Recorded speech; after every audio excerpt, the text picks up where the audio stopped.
Today GK के official YouTube channel में आपका स्वागत है। जैसा कि आप जानते हैं हम एचपी टेट की प्रिपरेशन कर रहे हैं, जिसमें हम जो है वो हिस्ट्री को डिटेल में डिस्कस कर रहे हैं। हमने जो है वो हिस्ट्री का पार्ट 1 जो है वो ऑलरेडी डिस्कस कर लिया है और आज जो है वो हम हिस्ट्री का पार्ट 2 आपके लिए लेकर आ गए हैं। पार्ट 2 में जो है हम आज क्या डिस्कस करने वाले हैं, हम जो है वो हिस्ट्री में आज पार्ट 2 में प्रोटो हिस्टोरिक पीरियड यानी कि आद्य ऐतिहासिक काल जिसे हिंदी में कहते हैं, उसे हम जो है वो आज डिस्कस करने वाले हैं। आद्य ऐतिहासिक काल में हम सिंधु घाटी सभ्यता की बात करेंगे, वैदिक सभ्यता की बात करेंगे, बौद्ध धर्म और जैन धर्म को भी हम इसी वीडियो में कवर कर लेंगे। तो ये मोस्ट इंपॉर्टेंट टॉपिक है, आप सभी जानते होंगे कितने ही ये इंपॉर्टेंट टॉपिक है आपके HP TET exam point of view से। एचपी टेट आर्ट्स में तो ज़्यादा ही वेटेज रहता है यहाँ से हिस्ट्री का, और अदर स्ट्रीम्स में भी जो है वो हिस्ट्री से क्वेश्चन पूछे जाते हैं। तो डेफिनेटली यहाँ से जो है वो आपको एचपी टेट एग्जाम में हेल्प मिलेगी। तो स्टार्ट करते हैं बिना टाइम वेस्ट किए प्रोटो हिस्टोरिक पीरियड। ये वीडियो की लेंथ जो है वो थोड़ी जो है वो बड़ी हो जाएगी, लेकिन आप जो है वो इसे जो है वो पूरा देखिए, डेफिनेटली आपकी जो है वो इससे हेल्प होगी। ओके जी, अगर आपने जो है वो पिछला पार्ट 1 नहीं देखा है, सबसे पहले उसे आप जाके देख लिए, तभी आपको जो है वो ये सीक्वेंस समझ आने वाला है कि हम किस तरीके से यहाँ पे हिस्ट्री को कवर कर रहे हैं। तो हम स्टार्ट करते हैं प्रोटो हिस्टोरिक पीरियड। पिछले पार्ट 1 का रिवाइज करा देता हूं थोड़ा सा। पार्ट 1 में हमने पढ़ा इतिहास को जो है हमने 3 भागों में बांट दिया था। कौन कौन से? प्रागैतिहासिक काल, आद्य ऐतिहासिक काल और ऐतिहासिक काल। 3 भागों में हमने इतिहास को बांटा था। ओके जी, तो जो ये प्रागैतिहासिक काल है, फर्स्ट पार्ट जो था वो हम पिछले पार्ट में डिस्कस कर चुके हैं।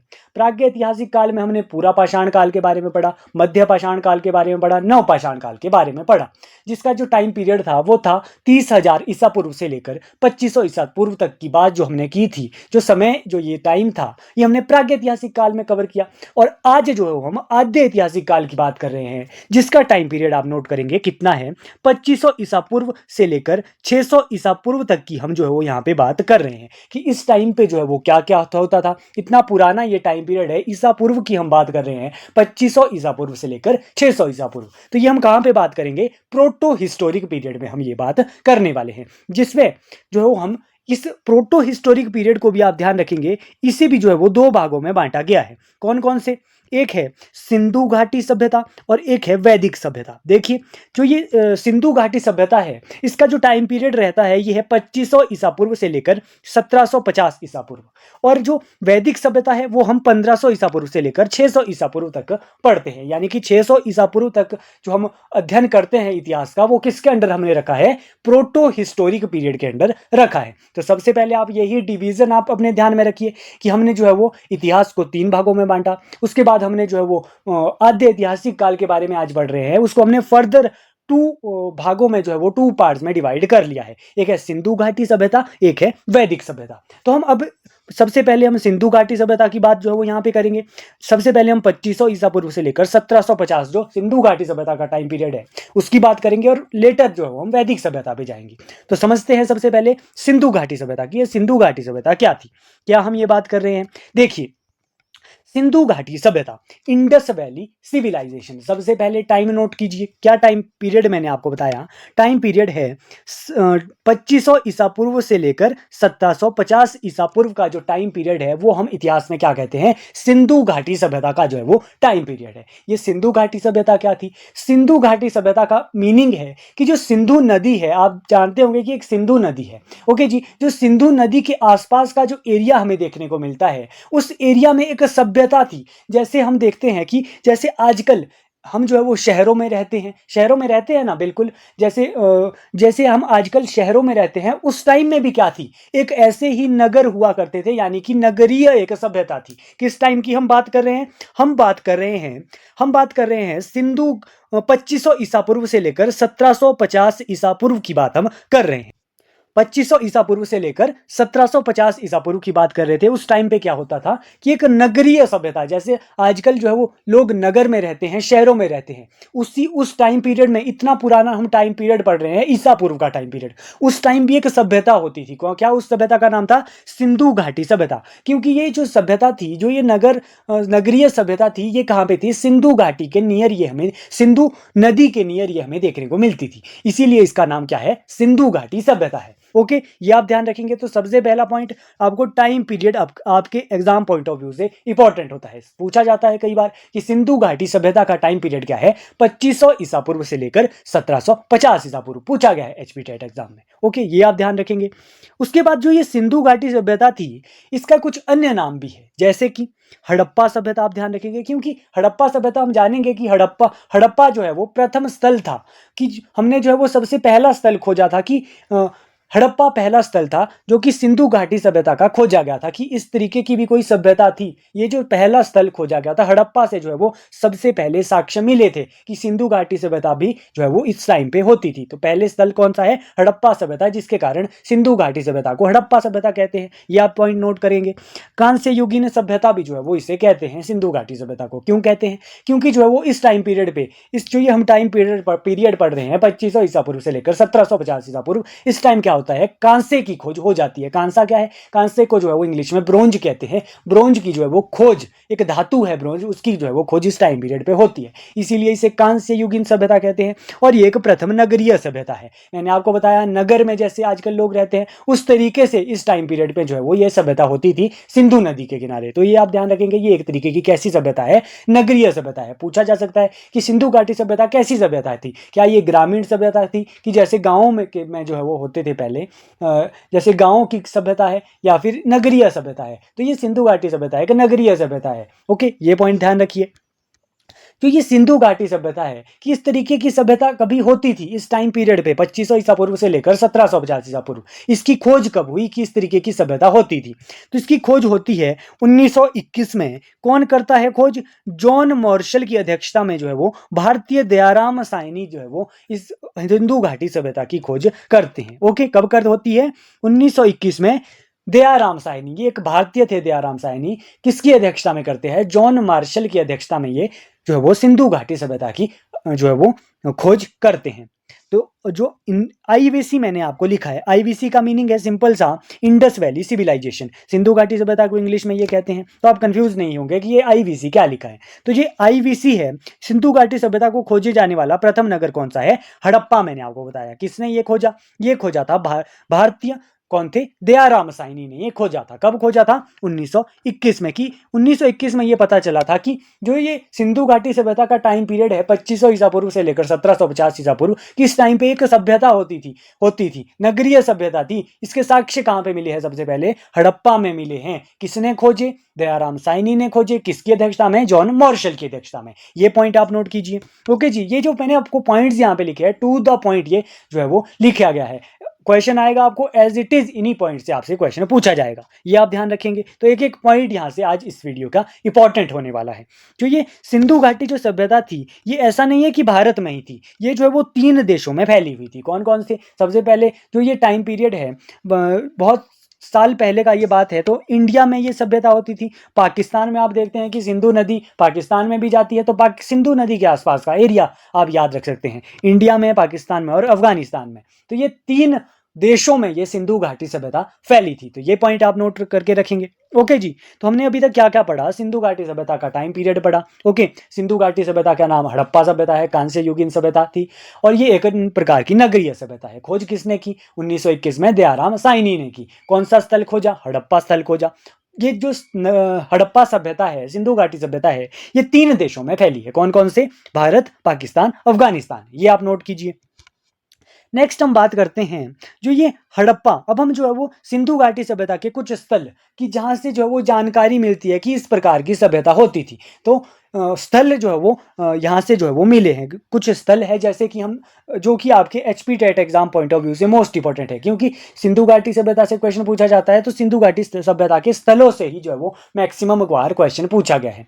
तो सबसे पहले एक हड़प्पा स्थल खोजा गया था। मैंने आपको बताया जो ये हड़प्पा स्थल है, ये सबसे प्रथम स्थल है खोजे जाने वाला। किसने ये खोजा था, मैंने आपको बताया था।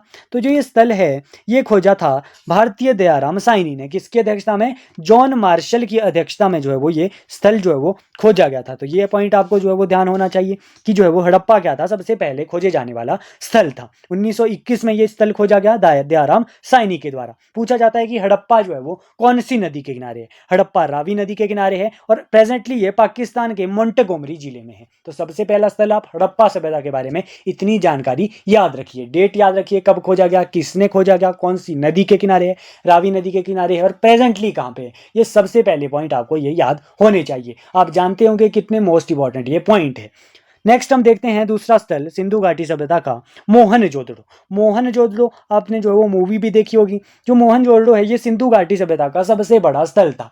कि जो है वो सिंधु घाटी सभ्यता का सबसे बड़ा स्थल कौन सा है, पूछा जा सकता है। तो सिंधु घाटी सभ्यता का सबसे बड़ा स्थल खोजे जाने वाला कौन सा है, मोहनजोदड़ो है। और सबसे पुराना स्थल कौन सा है खोजे जाने वाला, हड़प्पा, हमने इससे पहले पढ़ा।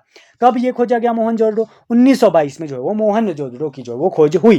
किसके द्वारा हुई, राखलदास बनर्जी के द्वारा हुई। कितनी ही बार एचपी टेट एग्जाम में पूछा गया है ये क्वेश्चन। सिंधु नदी के किनारे ये मोहनजोदड़ो है, पाकिस्तान के लरकाना जिले में ये प्रेजेंटली है। तो ये चारों पॉइंट आप नोट करके रखेंगे कि सिंधु घाटी सभ्यता जो है वो 1922 में खोजी गई राखलदास बनर्जी के द्वारा, सिंधु नदी के किनारे और प्रेजेंटली पाकिस्तान के जो है वो लरकाना जिले में है ये। और सिंधु घाटी सभ्यता का सबसे बड़ा स्थल है मोहनजोदड़ो। ये पॉइंट आपको ध्यान रखना है। नेक्स्ट हम बात करते हैं नेक्स्ट स्थल की, जो सिंधु घाटी सभ्यता का इंपॉर्टेंट स्थल है चनहुदड़ो। चनहुदड़ो एक सिंधु घाटी सभ्यता का स्थल है जो कि जो है वो 1931 में खोजा गया था गोपाल मजूमदार के द्वारा। ओके, ये पॉइंट आप याद रखेंगे कि गोपाल मजूमदार के द्वारा चनहुदड़ो की खोज हुई। और उत्खनन काम जो है वो मैके करते हैं। तो मैके का नाम भी आप जो है वो नोट करते करेंगे। जो ये चनहुदड़ो है ये भी जो है वो सिंधु नदी के किनारे है। जैसे कि मोहनजोदड़ो सिंधु नदी के किनारे है, उसी तरीके से चनहुदड़ो भी सिंधु नदी के किनारे है। पाकिस्तान में ये भी जो है वो प्रेजेंटली जो है वो पाकिस्तान में है चनहुदड़ो भी। तो ये पॉइंट हमने नोट किए।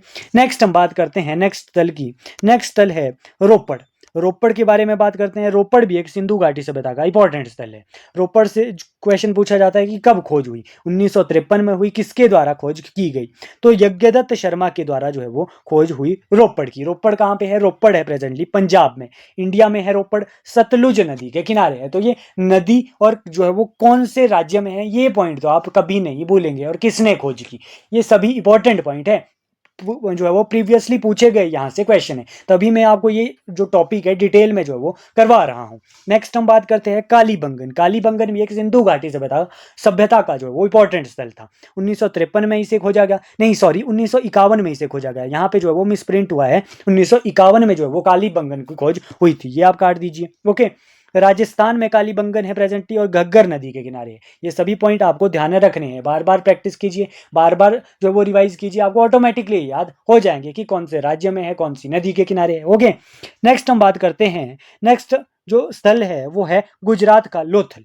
लोथल कहाँ पे है, लोथल है गुजरात में, इंपॉर्टेंट स्थल है। लोथल भी सिंधु घाटी सभ्यता का कौन सी नदी के किनारे है, भोगवा नदी के किनारे है। तो ये लोथल भी आप इंपॉर्टेंट स्थल याद रखेंगे। उसके अलावा रंगपुर एक सिंधु घाटी सभ्यता का स्थल है। धौलावीरा इंपॉर्टेंट स्थल है। सुरकोतदा, ये जो सभी मैंने आपको बताया ये कहाँ पे है, गुजरात में ही ये सभी स्थल है। कौन कौन से, लोथल, रंगपुर, धौलावीरा और सुरकोतदा सिंधु घाटी सभ्यता के स्थल है। कौन से राज्य में है, गुजरात में है। ये हमने पॉइंट पढ़ा। ओके जी, नेक्स्ट हम बात करते हैं कुछ और स्थल है, जैसे कि एक स्थल है राखीगढ़ी। राखीगढ़ी कहाँ पे है, राखीगढ़ी और एक है बनावली। ये जो दो स्थल है राखीगढ़ी और बनावली, ये जो है वो हरियाणा में है। ये पॉइंट आप नोट करके रखेंगे। राखीगढ़ी कहाँ पे है, हरियाणा में है। जो राखीगढ़ी हम सिंधु घाटी सभ्यता का स्थल पढ़ रहे हैं, ये भारत का सिंधु घाटी सभ्यता का सबसे बड़ा स्थल है। कौन सा, राखीगढ़ी। इसी के सिमिलर हमने एक और क्वेश्चन पढ़ा था कि सिंधु घाटी सभ्यता का सबसे बड़ा स्थल कौन सा है। तो ये अलग अलग क्वेश्चन है।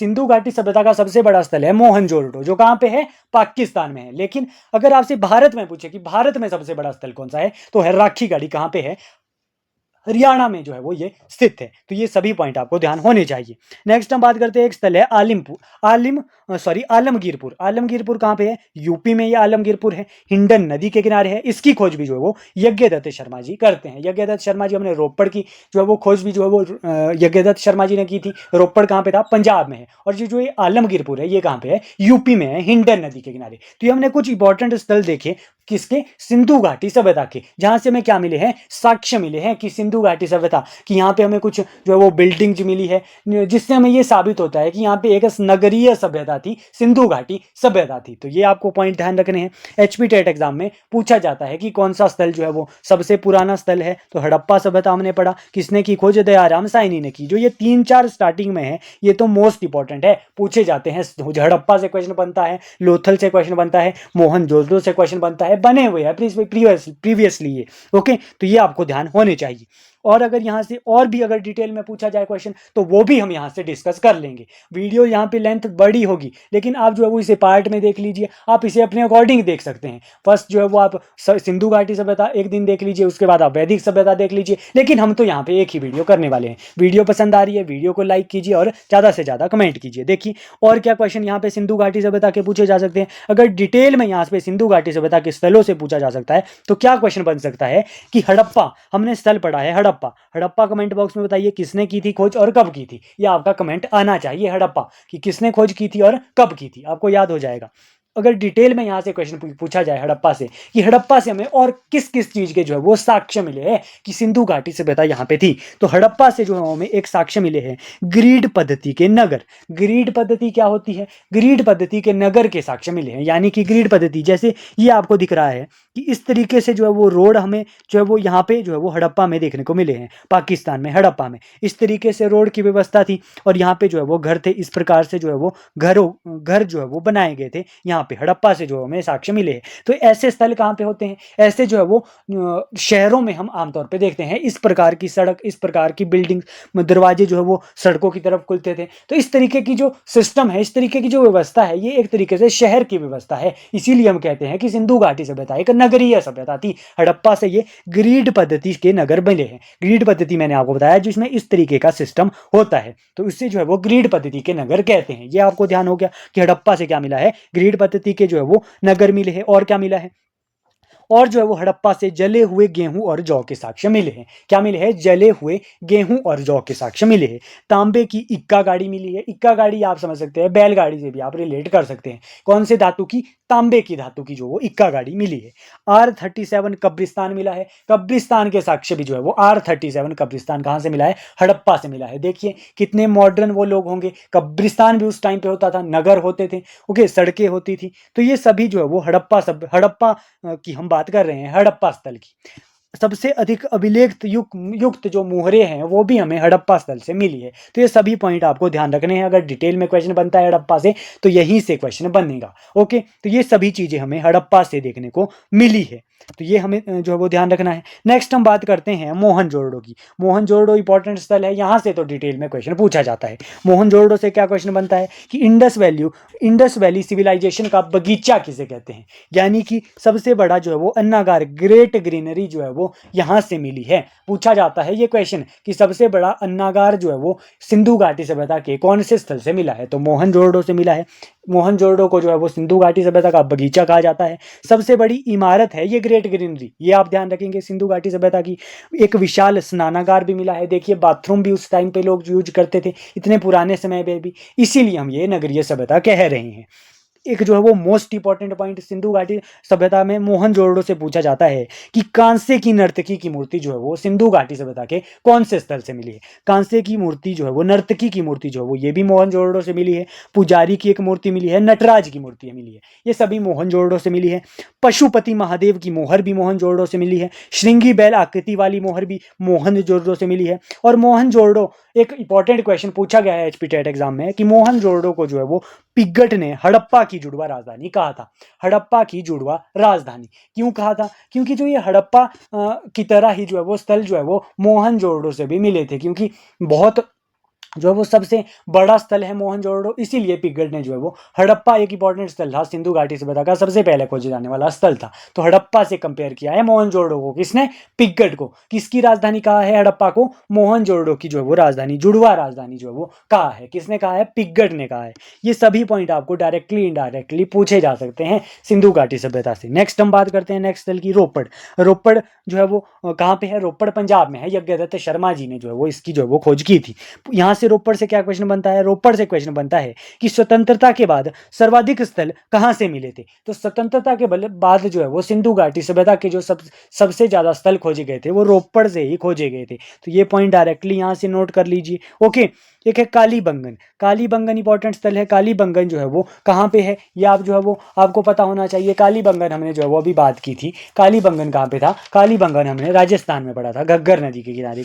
कालीबंगन से क्या कौन से साक्ष्य मिले हैं, कालीबंगन से जो है वो जली हुई चूड़ियों के साक्ष्य मिले हैं, जुते हुए खेतों के साक्ष्य मिले हैं और 7 हवन कुंड के साक्ष्य मिले हैं। तो चूड़ी, कालीबंगन, चूड़ियों के साक्ष्य जो है वो कालीबंगन से मिले हैं और जुते हुए खेत कई बार एग्जाम में पूछा जाता है, इसके साक्ष्य भी कालीबंगन से मिले हैं। तो ये हमने सिंधु घाटी सभ्यता के कालीबंगन स्थल की बात भी कर ली। नेक्स्ट हम कुछ और स्थल देखते हैं। देखिए, एक है चनहूदड़ो। चनहूदड़ो से क्या प्राप्त हुआ है, चनहूदड़ो से जो है वो चनहूदड़ो एक सिंधु घाटी सभ्यता का औद्योगिक नगर था। औद्योगिक नगर था, एकमात्र नगर जो दुर्ग रहित था। दुर्ग रहित यानी कि हमें क्या देखने को मिलता है, जो हमने सभी स्थल पढ़े सिंधु घाटी सभ्यता के, यहाँ पे इसके जो ये स्थल थे, इसके बाहर एक सुरक्षा दीवार, एक दीवार सी बनाई होती थी इन स्थल के बाहर में, जो हमें साक्ष्य मिले हैं। जो ये चनहूदड़ो है, यह एकमात्र स्थल था जहाँ पे ऐसी दीवार नहीं मिली है। तो ये नोट करने वाली बात है।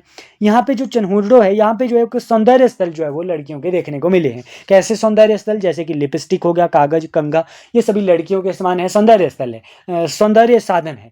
तो ये हमें कहाँ से मिले हैं, चनहूदड़ो से मिले हैं। एक है मनका निर्माण उद्योग। उद्योग, औद्योगिक नगर है सिंधु घाटी सभ्यता का चनहूदड़ो, तो उद्योग हमें चनहूदड़ो से ही मिलेगा। और बिल्ली का पीछा करते हुए कुत्तों के पैर के निशान भी जो है वो हमें चनहूदड़ो से मिले हैं। तो ये पॉइंट भी नोट कर लीजिए। ओके जी, यहाँ पे ये सभी मोस्ट इंपॉर्टेंट पॉइंट ही कवर हुए हैं। और भी कुछ साक्ष्य मिले हैं, लेकिन वो मैंने जो वो इंक्लूड नहीं किए हैं, जो आपके HP TET exam point of view से सफिशिएंट है, यहाँ से बाहर आपसे नहीं पूछा जाएगा, मैं आपकी इससे गारंटी देता हूँ। ओके, लोथल। लोथल से क्या मिला है, लोथल से जो है वो, लोथल एक व्यापारिक नगर है सिंधु घाटी सभ्यता का। लोथल से जो है वो एक मानव निर्मित बंदरगाह के जो है वो साक्ष्य मिले हैं कि एक बंदरगाह होता था कहाँ पे, लोथल में। ये आप ध्यान रखेंगे। देखिए, बंदरगाह से क्या होता है, बंदरगाह भी जो है वो इस सिंधु घाटी समय के टाइम से जो है वो बंदरगाह भी होते थे। तो आप समझ सकते हैं कि नगर की तरह ही एक तरीके से सिस्टम है सिंधु घाटी सभ्यता में। ये आप जो है वो नोट करेंगे। दरवाजे सड़कों की ओर खुलते थे लोथल में, इस चीज के साक्ष्य भी मिले हैं। तो ये सभी पॉइंट आपको ध्यान होने चाहिए। नेक्स्ट एक और इंपॉर्टेंट स्थल जो कि है धौलावीरा। धौलावीरा से क्या क्वेश्चन पूछा जाता है, धौलावीरा से, धौलावीरा सबसे पहले जो है वो आपको पता होना चाहिए कहाँ पे है ये धौलावीरा। धौलावीरा गुजरात में है। धौलावीरा से उन्नत जल प्रबंधन व्यवस्था के साक्ष्य मिले हैं। उन्नत जल प्रबंधन व्यवस्था यानी कि जो है वो, जो वाटर जो है वो प्रबंधन, जो वाटर की जो सप्लाई है उसके जो है वो एक व्यवस्थित रूप से जो है वो वाटर का ड्रेनेज सिस्टम जो है वो हमें एक व्यवस्थित रूप से जो है वो देखने को मिला है। कहाँ से मिला है, धौलावीरा की जो है वो ड्रेनेज सिस्टम होता था, water drainage system, proper drainage system होता था। तो ये ऐसा प्रॉपर ड्रेनेज सिस्टम तो शहरों में ही होता है, इसीलिए हम सिंधु घाटी सभ्यता को नगरीय सभ्यता कह रहे हैं। कहाँ से मिला है, धौलावीरा से मिला है, इसके साक्ष्य। तो ये सभी हमने इंपॉर्टेंट स्थलों की बात कर ली, कहाँ पे है ये स्थल, क्या क्या यहाँ से साक्ष्य मिले, ये हमने जो है वो यहाँ पे बात कर ली। आप बार बार रिवाइज कीजिए, नोट्स बनाइए, तभी आपको ये पॉइंट याद रहेंगे। और आपको सिंधु घाटी सभ्यता के बारे में और क्या याद रखना पड़ेगा, सिंधु घाटी सभ्यता से आप जो है वो और क्या क्या पॉइंट नोट करेंगे। देखिए, सिंधु घाटी सभ्यता मैंने आपको बताया कैसी सभ्यता है, नगरीय सभ्यता है। ओके जी, कैसी सभ्यता है, नगरीय एक सभ्यता है। तो सबसे पहला पॉइंट यही नोट कीजिए। जो यहाँ पे समाज होता था, जो सिंधु घाटी सभ्यता का समाज है, कि वहाँ पे जो वो डोमिनेंस किसकी होती थी, क्या फीमेल की होती थी क्या मेल की होती थी। तो आप याद रखेंगे कि मातृसत्तात्मक समाज था। कैसी थी, फीमेल डोमिनेंस, मातृसत्तात्मक जो है वो समाज सिंधु घाटी सभ्यता का था। लिपि कौन सी थी, लिपि जो है वो भाव चित्रात्मक लिपि जो है वो सिंधु घाटी सभ्यता की थी। और आकार कैसा था, त्रिभुजाकार सिंधु घाटी सभ्यता का था। 3 देशों में ये सिंधु घाटी सभ्यता फैली थी। और आकार कैसा था, जो है वो आकार था त्रिभुजाकार। यहाँ पे जो है वो पाकिस्तान, अफगानिस्तान आप नोट कीजिए, पाकिस्तान, भारत, इस तरीके से जो है वो सिंधु घाटी सभ्यता फैली हुई थी त्रिभुजाकार फॉर्म में। तो ये भी जो है वो पता होना चाहिए।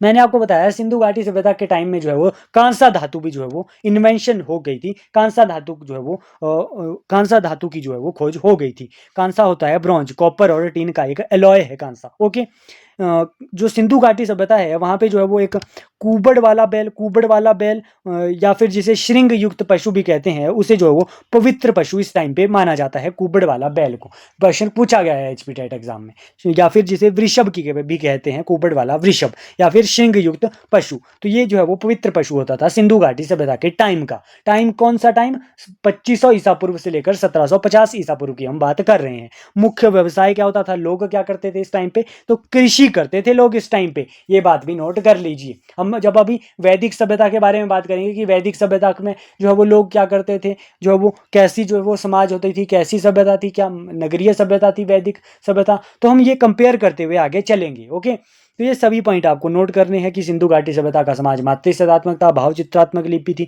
धातु कांसा इन्वेंट हो गया था, इसीलिए सिंधु घाटी सभ्यता को कांस्य युगीन सभ्यता कहते थे। तो ये सभी पॉइंट आपको नोट करने हैं। ओके जी, नेक्स्ट हम बात करते हैं जो ये सिंधु घाटी सभ्यता है, सिंधु घाटी जब सभ्यता चल रही थी, क्या ऐसी ही सभ्यता विश्व में और जगह भी थी इस टाइम पीरियड पे? तो हम सिंधु घाटी सभ्यता के समकालीन सभ्यता की बात कर रहे हैं। समकालीन का मीनिंग होता है कंटेम्प्रेरी। क्या इस टाइम पे ऐसी सभ्यता कहीं और भी थी जो हम ये सिंधु घाटी सभ्यता का टाइम पीरियड पढ़ रहे हैं? यस, बिल्कुल थी। एक थी मेसोपोटामिया की सभ्यता। मेसोपोटामिया की सभ्यता से क्वेश्चन बनता है कि विश्व की सबसे प्राचीन सभ्यता ये है मेसोपोटामिया की सभ्यता। ये कहाँ पे है? इराक में ये स्थित थी मेसोपोटामिया की सभ्यता, दजला व फ्रात नदी के बीच में। तो ये किसके समकालीन है? मेसोपोटामिया की सभ्यता सिंधु घाटी सभ्यता के समकालीन की ये सभ्यता है। विश्व की सबसे प्राचीन सभ्यता है, इराक में है। ये क्वेश्चन तो बना है कि कौन से जो है वो देश में है? ये इराक में थी ये मेसोपोटामिया की सभ्यता।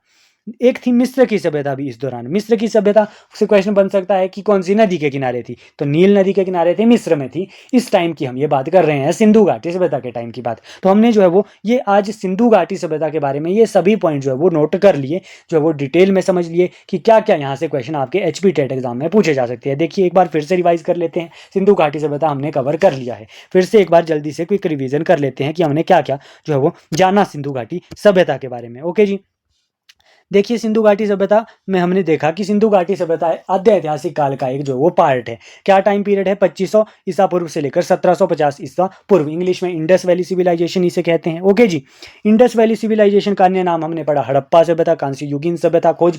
खोज कब हुई? खोज जो है वो 1921 में हुई दयाराम साइनी के द्वारा। कौन सा स्थल खोजा गया? सबसे पहले हड़प्पा स्थल खोजा गया। उसके बाद हमने कुछ स्थल देखे सिंधु घाटी सभ्यता के थे कि हड़प्पा किसने जो है वो खोज की, कब की? 1921 में की, दयाराम साइनी ने की। कौन सी नदी के किनारे है? रावी नदी के किनारे है, पाकिस्तान के मोंटेगोमरी जिले में। उसी तरीके से मोहनजोदड़ो हमने पढ़ा, चन्होदड़ो पढ़ा, लोथल पढ़ा, कालीबंगन पढ़ा।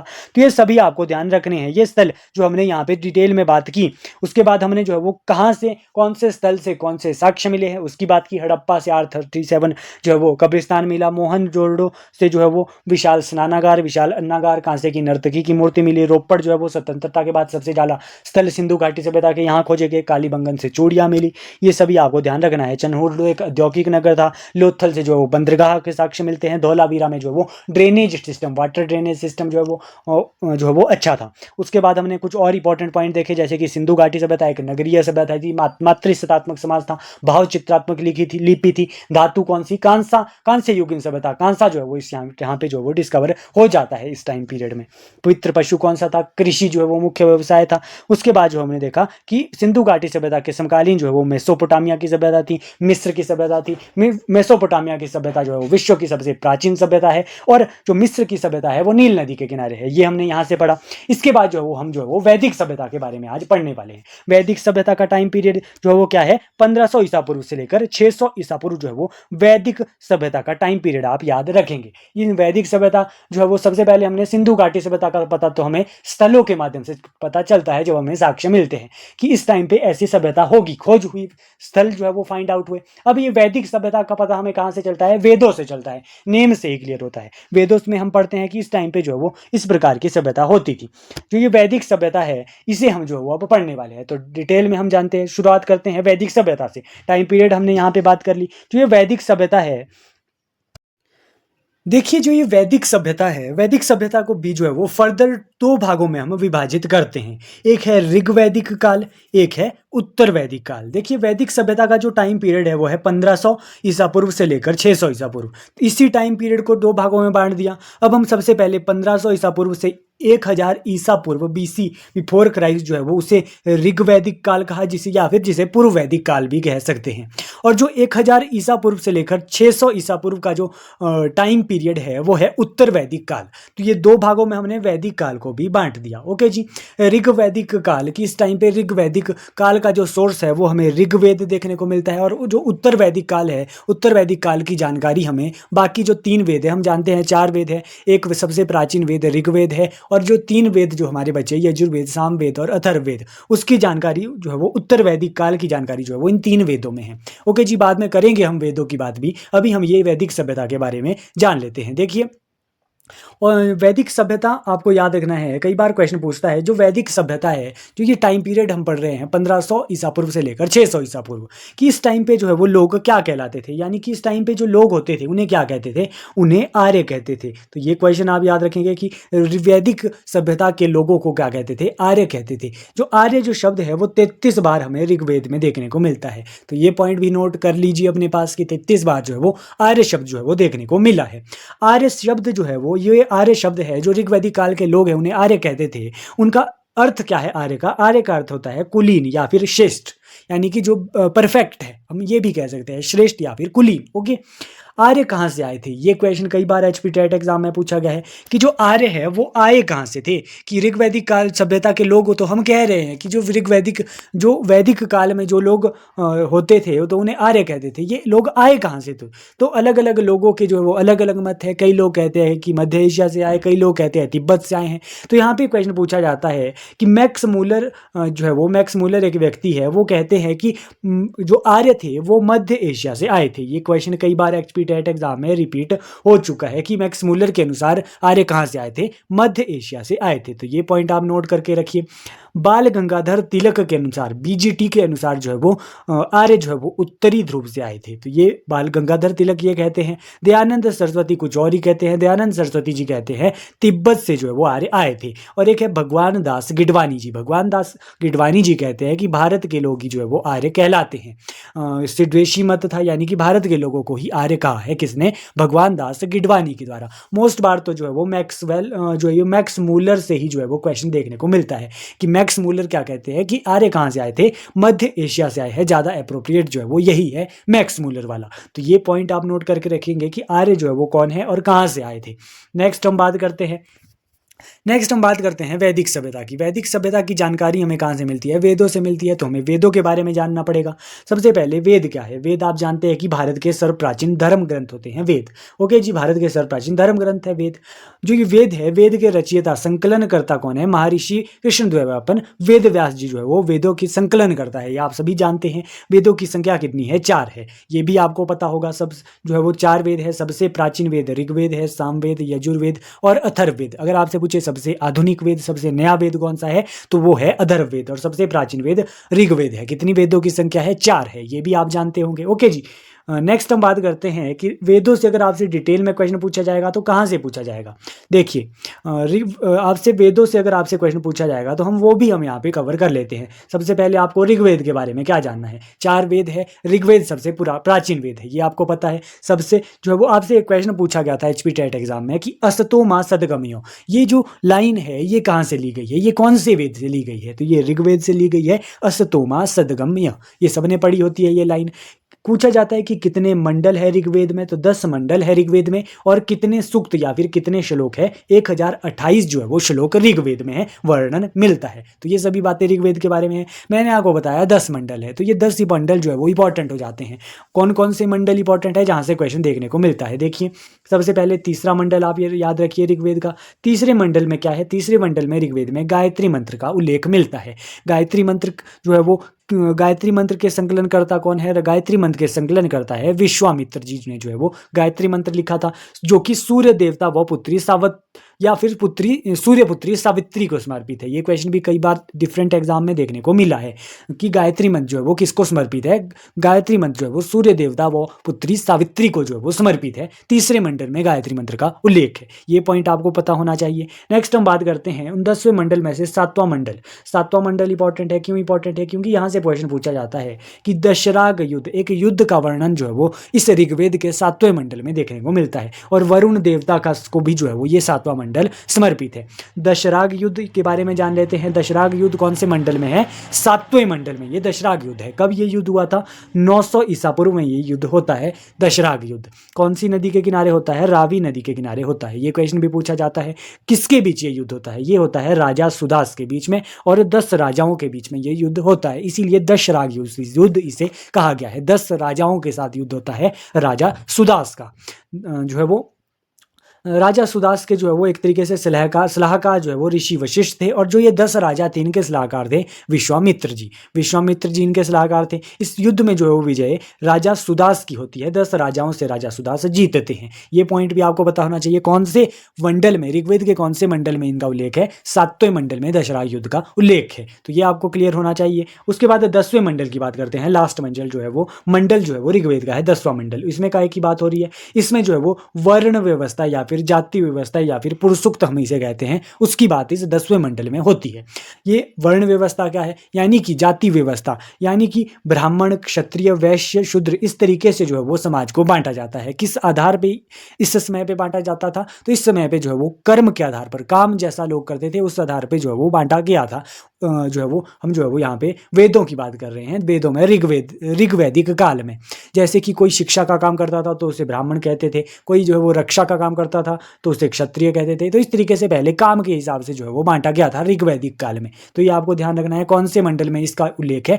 ऋग्वेद के 10वें मंडल में जो है वो पुरुषुक्त या फिर वर्ण व्यवस्था का जो है वो उल्लेख हमें देखने को मिलता है। बाकी जो है वो कई मैंने आपको बताया 10 मंडल है, लेकिन अभी जो है वो आप ये HP TET point of view से ये 3 मंडल भी आप याद रखेंगे, यहीं से आपको क्वेश्चन देखने को मिल जाएगा। तीसरे मंडल में गायत्री मंत्र है, 7वें मंडल में दशराग युद्ध है, और 10वें मंडल में जो है वो वर्ण व्यवस्था की बात की गई थी। नेक्स्ट हम बात करते हैं, पहला वेद हमने पढ़ा ऋग्वेद, सबसे प्राचीन वेद। नेक्स्ट हम बात करते हैं सामवेद की। सामवेद को जो है वो भारतीय संगीत का जनक कहा जाता है। ये पॉइंट आपको ध्यान रखना है। नेक्स्ट है यजुर्वेद। यजुर्वेद से क्या क्वेश्चन बन सकते हैं? यजुर्वेद को जो है वो भारतीय ज्योमेट्री का पिता कहा जाता है, यजुर्वेद को। ओके, जो ये यजुर्वेद है ये यज्ञ से रिलेटेड है, युद्ध कला और कर्मकांड से रिलेटेड कौन सा वेद है? यजुर्वेद है, यज्ञ, युद्ध कला, कर्मकांड से रिलेटेड। जो ये यजुर्वेद है ये गद्य और पद्य दोनों में विभाजित है।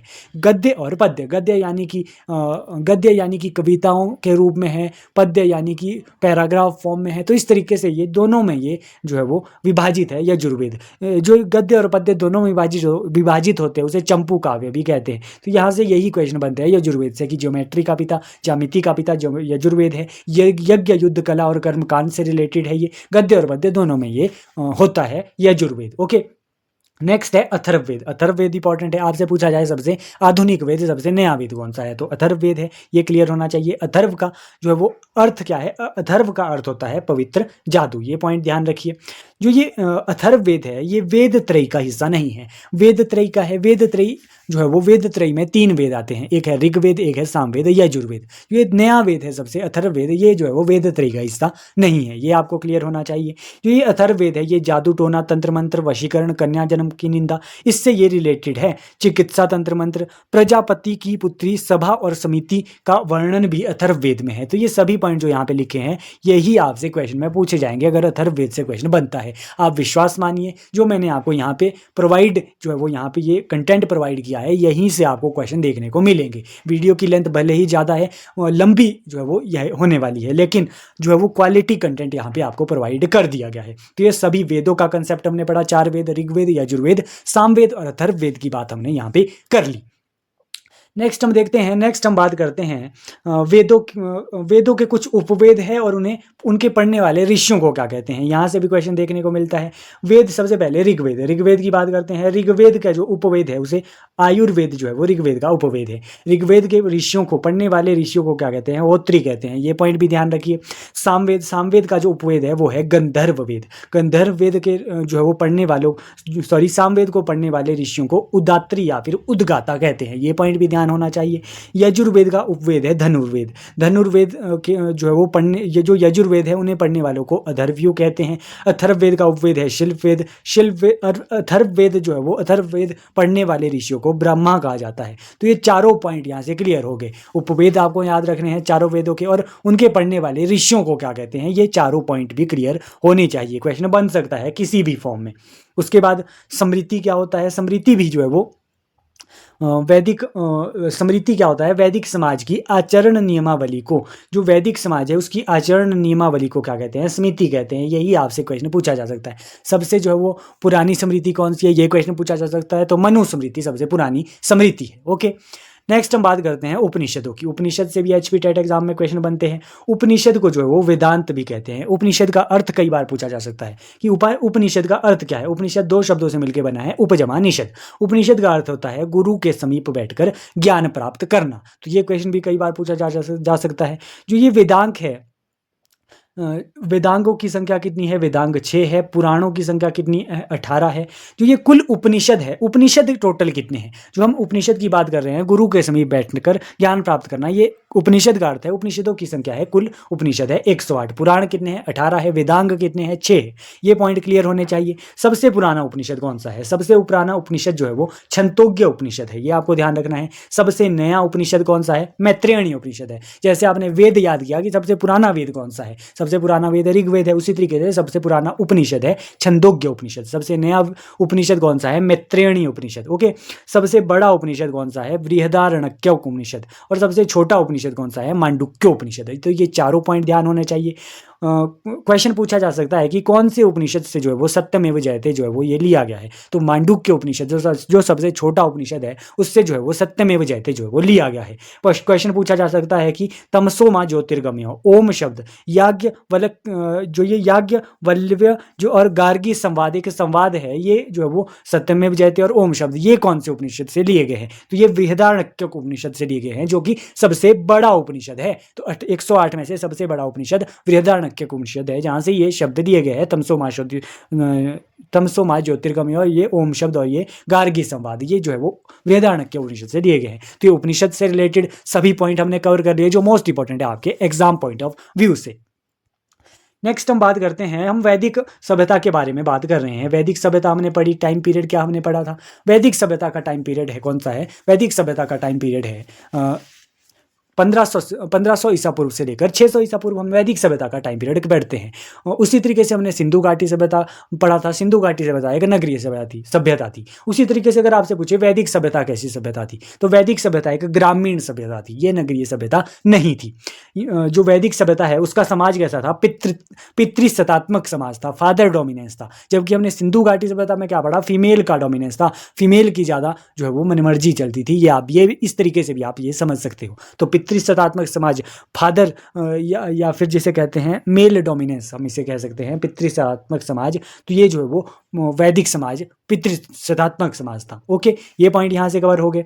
जो ये वैदिक काल है ये हमने दो भागों में बांटा था, एक ऋग्वैदिक काल, एक उत्तर वैदिक काल। ओके, जो ऋग्वैदिक काल है इसकी जानकारी हमें जो है वो ऋग्वेद से मिलती है और उत्तर वैदिक काल की जानकारी बाकी बचे 3 वेदों से मिलती है।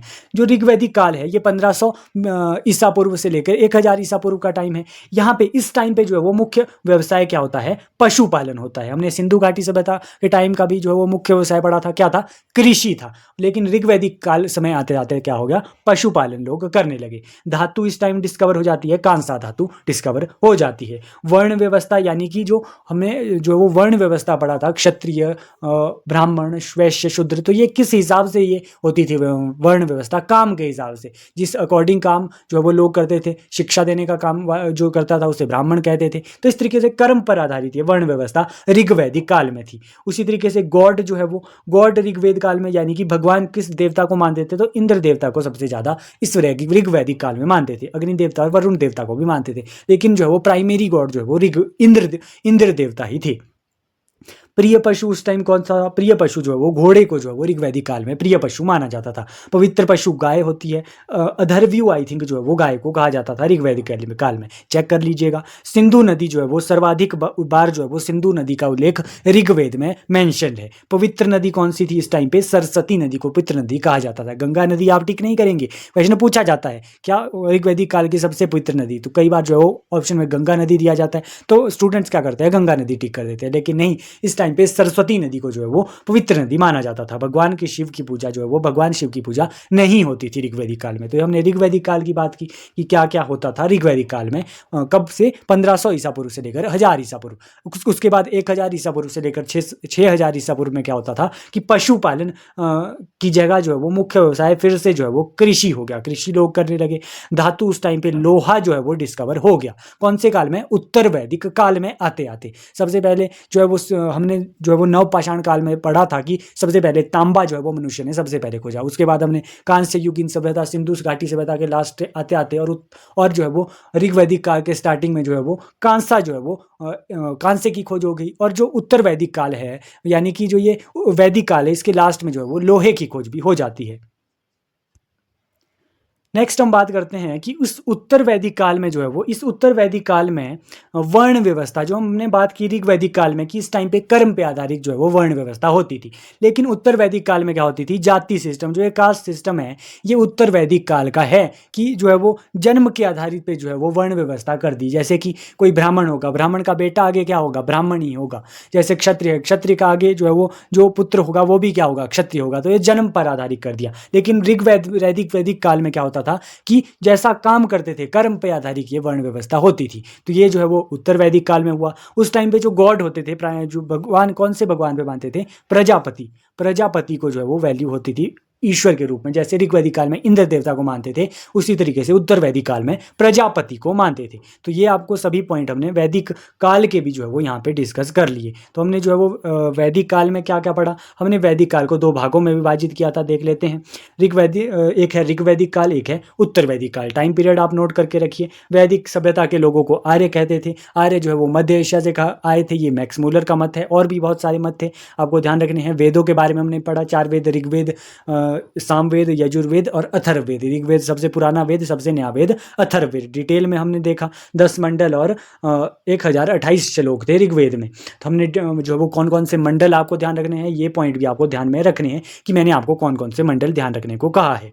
बाकी हमने जो है वो उपनिषद की बात की कि सबसे पुराना उपनिषद छंदोग्य उपनिषद है, सबसे नया उपनिषद मैत्रेयणी, सबसे छोटा उपनिषद मंडूक्य उपनिषद, सत्यमेव जयते मंडूक्य उपनिषद से लिया गया है। तो ये सभी पॉइंट जो है वो हमने डिटेल में डिस्कस कर लिए। वैदिक काल में क्या सिस्टम होता था? ऋग्वैदिक काल में और उत्तर वैदिक काल में बहुत फर्क था। ऋग्वैदिक काल में क्या होता था कि वर्ण व्यवस्था कर्म पर आधारित थी, लेकिन उत्तर वैदिक काल में जो है वो जाति आधारित हो गई। तो ये सभी पॉइंट जो है वो हमने वैदिक सभ्यता के अंडर कवर कर लिए। एक और जो है वो टॉपिक है, जैसे ऋग्वैदिक कालीन नदियाँ, कि कौन कौन सी नदियाँ वैदिक कालीन है। जैसे कि वैदिक कालीन नदियाँ हैं सतलुज नदी। सतलुज नदी का कई बार जो है वो प्राचीन नाम पूछ लिया जाता है कि पहले जो वो सतलुज नदी को क्या कहते थे? शतुद्री कहते थे। रावी नदी को परुषणी कहते थे। चिन्नाव को असिकनी कहते थे। ब्यास को बिपाशा कहते थे। यमुना को कालिंदी कहते थे। ये सभी पॉइंट आपको याद रखने हैं कि प्राचीन समय में इनके क्या नाम थे। झेलम को जो है वो वितस्तता कहते थे। ये पॉइंट आपको जो है वो ध्यान रखना है। वितस्तता का एक युद्ध भी था, ये भी हम जो है वो आगे जाके कवर करेंगे। हाइडे स्पीच का युद्ध जिसे कहते हैं। घग्गर जो है वो सरस्वती को कहते थे।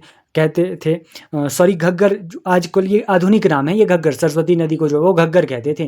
काबुल को जो है वो कुबा कहते थे। गंडक को जो है वो सदानीरा कहते थे। गोमल एक नदी है, उसको गोमती कहते थे। तो ये वैदिक कालीन नदियाँ भी हमने यहाँ पे कवर कर ली। याद होना चाहिए आपको प्राचीन नाम, पूछा जाता है HP टेट एग्जाम का क्वेश्चन है ये। कई बार जो ये हिमाचल की ये 4-5 नदियाँ जो है वो यहाँ से तो क्वेश्चन HP GK में भी पूछा जाता है प्राचीन नाम से, तो ये ध्यान रखना है।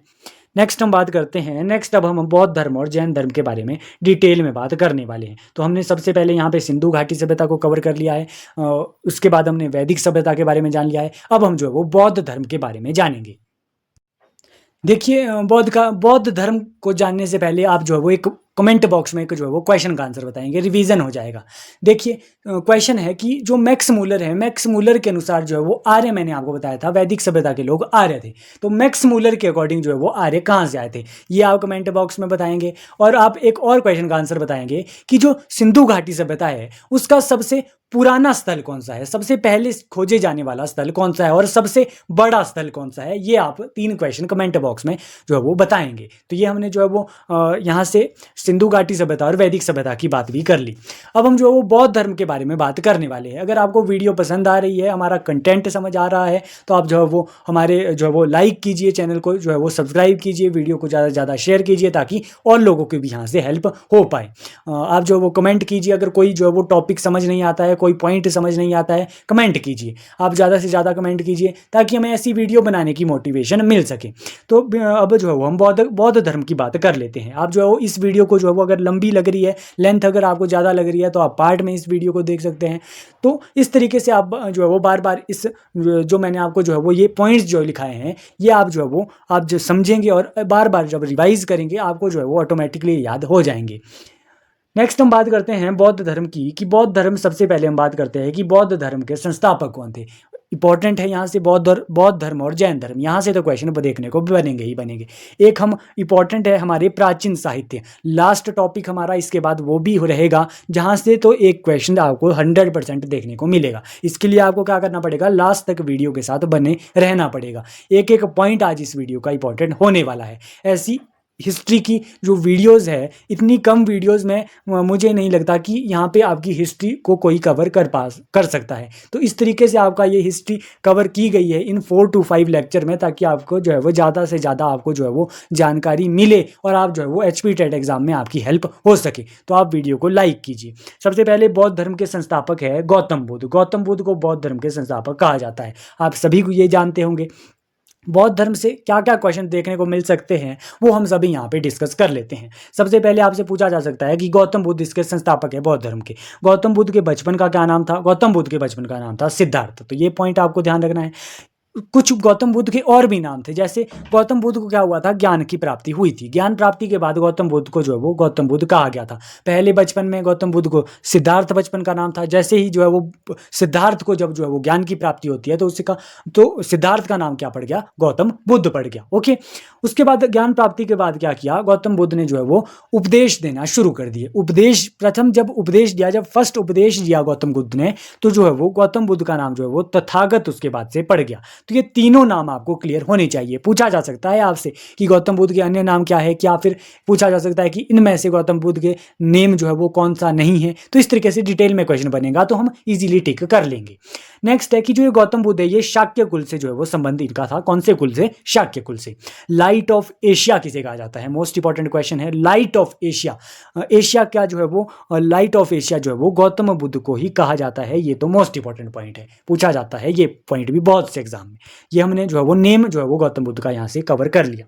नेक्स्ट हम बात करते हैं कि जन्म जो है वो बेसिक पॉइंट गौतम बुद्ध से रिलेटेड, कि जन्म कब होता है गौतम बुद्ध का, तो 563 ईसा पूर्व की बात है। 563 अब कौन सा टाइम पीरियड है? वैदिक सभ्यता की बाद का टाइम पीरियड है। वैदिक सभ्यता तो हम सिर्फ 620 ईसा पूर्व तक की बात करते हैं, लेकिन अब ये इसके बाद की बात है। 563 ईसा पूर्व में जो है वो गौतम बुद्ध का जन्म होता है। कहाँ पे होता है? कपिलवस्तु लुम्बिनी नेपाल में जो है वो गौतम बुद्ध का जन्म होता है। मृत्यु कब होती है? मृत्यु होती है 483 ईसा पूर्व में। मृत्यु होती है कुशीनगर यूपी में। तो यहाँ से तो क्वेश्चन HP टेट आर्ट्स में या फिर किसी भी स्ट्रीम में पूछा जा सकता है। हिस्ट्री में यहाँ से क्वेश्चन जन्म मृत्यु इंपॉर्टेंट है यही डेट, और स्थान कौन से स्थान में जन्म हुआ, कौन से स्थान में मृत्यु हुई। नेपाल में जन्म हुआ कपिलवस्तु लुम्बिनी, और 483 ईसा पूर्व में कुशीनगर यूपी में जो है वो मृत्यु होती है। पिता का नाम गौतम बुद्ध के क्या था? सुशोधन था। माता का नाम महामाया था। पत्नी का नाम याद करके रखिए, यशोधरा था। बुद्ध का एक घोड़ा था, पूछा जा सकता है क्वेश्चन कि बुद्ध के घोड़े का नाम क्या था? कंथक था। पुत्र जो है वो पुत्र का नाम भी पूछा जा सकता है कि पुत्र गौतम बुद्ध के पुत्र का नाम था राहुल। घोड़ा कंथक था। घोड़े का सारथी कौन था? छंदक, जिसे चन्ना भी कहते हैं। तो ये पॉइंट आपको याद रखना है। नेक्स्ट है कि गौतम बुद्ध के प्रथम गुरु कौन थे, जिन्होंने जो है वो गौतम बुद्ध को जो है वो तपस्या करने को जो है वो कहा था या फिर अनुमति जो है वो ली थी?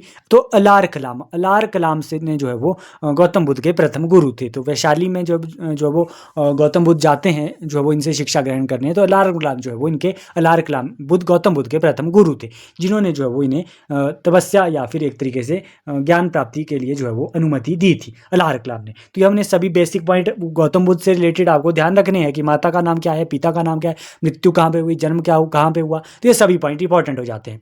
उसके बाद जब गौतम बुद्ध जो है वो कौन सी उम्र में गृह त्याग कर देते हैं, 29 साल की उम्र में जो है वो गौतम बुद्ध क्या कर देते हैं, ज्ञान प्राप्ति के लिए चले जाते हैं, गृह त्याग कर देते हैं 29 वर्ष की उम्र में। तपस्या करते हैं, कहाँ पे करते हैं, बोध गया बिहार में करते हैं। कौन सी नदी के किनारे है, निरंजना नदी बोधि वृक्ष के नीचे। मोस्ट इंपॉर्टेंट क्वेश्चन कि गौतम बुद्ध जो है वो ज्ञान प्राप्ति करने के लिए कहाँ जाते हैं, बोध गया बिहार जाते हैं। निरंजना नदी बोधि वृक्ष के नीचे जो है वो गौतम बुद्ध को ज्ञान प्राप्ति होती है। तो ये आपको ध्यान रखना है, क्वेश्चन पूछा जाता है कि कौन सी वर्ष में जो है वो गौतम बुद्ध को ज्ञान प्राप्ति होती है, 35 वर्ष में। गौतम बुद्ध को जो है वो 35 वर्ष की उम्र में जो है वो ज्ञान प्राप्त हो जाता है। कहाँ पे होता है, क्वेश्चन पूछा जाता है एचपी टेट एग्जाम में। बोध गया बिहार में होता है, निरंजना नदी के किनारे बोधि वृक्ष के नीचे। नदी भी आप याद रखेंगे, वृक्ष भी याद रखेंगे, और स्थान है बोध गया बिहार। तो ये सभी पॉइंट जो है वो आपको याद रखने हैं। और क्या पॉइंट है गौतम बुद्ध से रिलेटेड कि गौतम बुद्ध ने जो है वो ज्ञान प्राप्ति जब हो गई 35 वर्ष की उम्र में, बोध गया बिहार में ज्ञान प्राप्ति हो जाती है। उसके बाद बुद्ध क्या करते हैं, उपदेश देते हैं। उपदेश देने के बाद नाम क्या पड़ता है गौतम बुद्ध का, तथागत पड़ता है। सबसे पहला उपदेश कहां पे देते हैं, सारनाथ वाराणसी में देते हैं। मोस्ट इंपॉर्टेंट क्वेश्चन है एचपी टेट एग्जाम का कि पहला उपदेश गौतम बुद्ध कहाँ पे देते हैं, सारनाथ वाराणसी में देते हैं। कौन सी भाषा में, पाली भाषा में देते हैं। बुद्ध के जो सर्वाधिक उपदेश है, जो सबसे ज़्यादा, बहुत सारे उपदेश गौतम बुद्ध देते हैं, पहला उपदेश सारनाथ में देते हैं। सबसे ज़्यादा उपदेश कहाँ पे देते हैं, अगर क्वेश्चन ये बनता है तो कौशल की राजधानी, कौशल एक महाजनपद था, महाजनपद की बात हम इसके बाद करेंगे। कौशल की राजधानी श्रावस्ती में, श्रावस्ती आप ध्यान रखेंगे कि श्रावस्ती में गौतम बुद्ध जो है वो सर्वाधिक उपदेश देते थे। और सबसे लास्ट जो उपदेश है गौतम बुद्ध, वो जो है वो कुशीनगर में देते हैं, जहां पर गौतम बुद्ध की मृत्यु भी होती है 483 बीसी में। कुशीनगर यूपी में जो है वो गौतम बुद्ध अपना अंतिम उपदेश देते हैं। तो उपदेश से रिलेटेड क्वेश्चन भी एचपी टेट एग्जाम में पूछे जाते हैं, तो ये भी आपके ध्यान में होने चाहिए। उसके बाद इससे भी ज़्यादा इंपॉर्टेंट कुछ बुद्ध के जीवन की कुछ घटनाएं हैं, उन घटनाओं को कुछ नाम दिया गया है। तो यहाँ से तो मोस्ट इंपॉर्टेंट क्वेश्चन बनता ही है। बुद्ध के जीवन की घटनाएं जो है वो, जैसे कि सबसे पहले बुद्ध ने क्या किया, गृह त्याग किया ज्ञान प्राप्ति के लिए। उस घटना को क्या कहा गया, तो उस घटना को जो है वो महाविनिष्क्रमण कहा गया है। तो ये सबसे पहला पॉइंट नोट कीजिए। ज्ञान प्राप्ति के बाद जब गृह त्याग किया बुद्ध को क्या हुआ, ज्ञान की प्राप्ति हुई। उसके बाद उस ज्ञान प्राप्ति की घटना को क्या कहा गया, संबोधि कहा गया। क्या कहा गया, संबोधि। उसके बाद ज्ञान प्राप्ति के बाद बुद्ध ने क्या किया, प्रथम उपदेश अपना दिया। उस प्रथम उपदेश की घटना को धर्मचक्र प्रवर्तन कहा गया। और मृत्यु जो है वो गौतम बुद्ध की होती है, और उस घटना को क्या कहा गया, महापरिनिर्वाण कहा गया। तो ये सभी इंपॉर्टेंट घटनाएं हैं, यहां से तो कई बार क्वेश्चन बने हुए हैं। तो ये सभी पॉइंट आपको ध्यान रखने हैं। नेक्स्ट हम बात करते हैं, अब बहुत कुछ संगीतियां होती है। जब गौतम बुद्ध की मृत्यु हो जाती है जो है वो 483 बीसी में, 483 ईसा पूर्व में जो है वो गौतम बुद्ध की जब मृत्यु हो जाती है, उसके बाद क्या होता है, जो गौतम बुद्ध के जो अनुयायी थे, जो फॉलो करते थे गौतम बुद्ध को, तो वो कुछ संगीतियां करते हैं ताकि क्या हो, बौद्ध धर्म का जो है वो प्रसार हो सके। तो कुछ संगीतियां होती है, जैसे मीटिंग्स भी हम एक तरीके से कह सकते हैं कि ज्ञान प्रसार, यानी कि गौतम जो बौद्ध धर्म है उसका जो है वो प्रसार पूरे विश्व में हो सके, उसलिए जो है वो संगीतियां होती है। प्रथम संगीति कब होती है, जब जो है वो उसी वर्ष होती है जब गौतम बुद्ध की मृत्यु होती है। ये संगीतियों से तो आप नोट करके रखिए, यहाँ से तो कहीं, यहाँ पे तो जो ये संगीतियाँ है, यहाँ से तो क्वेश्चन किसी भी स्ट्रीम में पूछा जा सकता है। 4 संगीतियाँ होती है टोटल, बौद्ध संगीतियाँ। फर्स्ट है 483, प्रथम जो संगीति होती है वो होती है 483 ईसा पूर्व में, 483 बिफोर क्राइस्ट में। ओके, कहाँ पे होती है ये राजगृह में होती है, अजात शत्रु के टाइम पे होती है। तो ये सभी पॉइंट ध्यान रखने हैं कि कहाँ पे होती है, किसके शासनकाल में होती है, राजगृह में होती है, अजात शत्रु के शासनकाल में होती है। नेक्स्ट है सेकंड बौद्ध संगीति 383, 100 साल बाद होती है, 383 बीसी में होती है, वैशाली में होती है। किसके शासनकाल में, कालाशोक के शासनकाल में होती है। उसी तरीके से तीसरी बौद्ध संगीति 251 ईसा पूर्व में होती है, पाटलिपुत्र में होती है, अशोक के शासनकाल में होती है। और जो चौथी बौद्ध संगीति है वो होती है प्रथम शताब्दी में, प्रथम शताब्दी में होती है, कश्मीर के कुंडल वन में होती है। और किसके शासनकाल में होती है, कनिष्क के शासनकाल में होती है। तो ये तो आप जो है वो नोट करके ही रखिए, आप ये जो है वो याद करेंगे कि कब होती है पहली संगीति, कब होती है दूसरी, कहाँ पे होती है, किसके शासनकाल में होती है। ये तो मोस्ट इंपॉर्टेंट है, ये तो आप जो है वो नहीं भूल सकते, जो है वो इसे तो आप अच्छे से याद रखिए। नेक्स्ट हम बात करते हैं बौद्ध साहित्य, जो बौद्ध साहित्य है जिसमें जो है वो बौद्ध धर्म का जो है वो कुछ साहित्य है, बौद्ध साहित्य को क्या कहा जाता है? तो बौद्ध साहित्य को जो है वो त्रिपिटक कहा जाता है। पाली भाषा में ये बौद्ध साहित्य है। एक क्वेश्चन आता है कि जातक कथाएं किस धर्म से रिलेटेड है? तो जातक कथाएं भी जो है वो बौद्ध धर्म से रिलेटेड है। ये पॉइंट हमने यहाँ पे डिस्कस कर लिया। नेक्स्ट हम बात करते हैं बौद्ध धर्म के जो है वो 3 रत्न है। बौद्ध धर्म के जो है वो त्रिरत्न है। कौन कौन से हैं? बौद्ध, धम्म और संघ। ये भी आपको याद रखना है कि बौद्ध धर्म के तीन त्रिरत्न कौन कौन से हैं? बौद्ध, धम्म और संघ। और बौद्ध धर्म में जो है वो 10 शीलों की बात होती है। तो ये फैक्ट है, ये आपको याद रखने पड़ेंगे। बौद्ध धर्म के अनुयायी जो है वो कुछ राजा थे, तो वो भी आपको ध्यान रखने हैं, जैसे बिंबिसार, प्रसेनजीत, उदयन, ये जो है वो कुछ राजा थे, शासक थे। ये जो है वो बौद्ध धर्म के अनुयायी थे, यानी कि बौद्ध धर्म को मानते थे। भारत में जो है वो उपासना की जाने वाली प्रथम मूर्ति, जो सबसे पहले जो उपासना की गई थी वो बुद्ध की ही मूर्ति को की गई थी। बुद्ध धर्म की ही जो मूर्ति पूजन है वो सबसे पहले हुआ था बुद्ध की ही। प्रथम जो गौतम बुद्ध की जो मूर्ति है वो किस शैली की थी? मथुरा कला की वो मूर्ति थी। और सबसे ज़्यादा जो बुद्ध की मूर्ति है वो गांधार कला की है। तो ये भी आपको ध्यान रखना है। जो ये बौद्ध धर्म है, ये जो बौद्ध धर्म के अनुयायी है, इनको भी जो है वो 2 शाखाएं में ये अनुयायी जो है वो बंटे हुए हैं, जो फॉलो करते हैं बौद्ध धर्म को। एक है महायान शाखा, एक है हीनयान शाखा। महायान शाखा वाले कहते हैं कि जो बुद्ध है वो ईश्वर है और जो सरल मार्ग से ज्ञान को प्राप्त किया जा सकता है। ये बौद्ध धर्म के जो महायान शाखा के जो लोग हैं वो ये कहते हैं। जबकि हीनयान शाखा के लोग कहते हैं कि जो गौतम बुद्ध थे ये एक महापुरुष थे, जो हम ज्ञान प्राप्त कर सकते हैं, इसके लिए अष्टांगिक मार्ग से ही केवल हम ज्ञान प्राप्त कर सकते हैं। और ये जो है वो मूर्ति पूजा पे विश्वास नहीं रखते थे हीनयान शाखा के लोग। तो ये सभी पॉइंट हमने जो है वो बौद्ध धर्म से रिलेटेड आपको याद रखने हैं। तो हमने सब कुछ गौतम बुद्ध से रिलेटेड जो है वो इंपॉर्टेंट सभी पॉइंट डिस्कस कर लिए कि कहाँ पे कौन बौद्ध धर्म के संस्थापक गौतम बुद्ध थे, बचपन का नाम क्या क्या जो है वो गौतम बुद्ध को कहा जाता है, जन्म कब होता है, कब मृत्यु होती है, कहाँ पे होती है, पिता का नाम क्या था, माता का नाम क्या है, सभी आपको क्लियर होना चाहिए। बुद्ध के जन्म की घटनाएं क्या क्या हुई, गृह त्याग की घटना को क्या कहा गया, महानिष्क्रमण कहा गया, ज्ञान प्राप्ति के बाद जो है वो प्रथम उपदेश कहाँ पे दिए। तो ये सभी पॉइंट आपको क्लियर होने चाहिए। बौद्ध संगीतियाँ मोस्ट इंपॉर्टेंट है, ये आपको जो है वो ध्यान होनी चाहिए कि कहाँ पर बौद्ध संगीति हुई, किसके शासनकाल में हुई। ओके जी। उसके बाद आपको जो है वो हमने कुछ बौद्ध धर्म से रिलेटेड बहुत सारे पॉइंट हमने डिस्कस किए, आपको ये क्लियर होने चाहिए। तो हमने बौद्ध धर्म की बात भी कर ली। अब हम जो है वो नेक्स्ट टॉपिक जैन धर्म के बारे में जान लेते हैं। जैन धर्म को भी डिटेल में डिस्कस कर लेते हैं कि क्या क्या इंपॉर्टेंट क्वेश्चन यहाँ से पूछे जा सकते हैं। जैसे हमने बौद्ध धर्म के बारे में पढ़ा, उसी तरीके से हम जैन धर्म के बारे में भी पढ़ेंगे।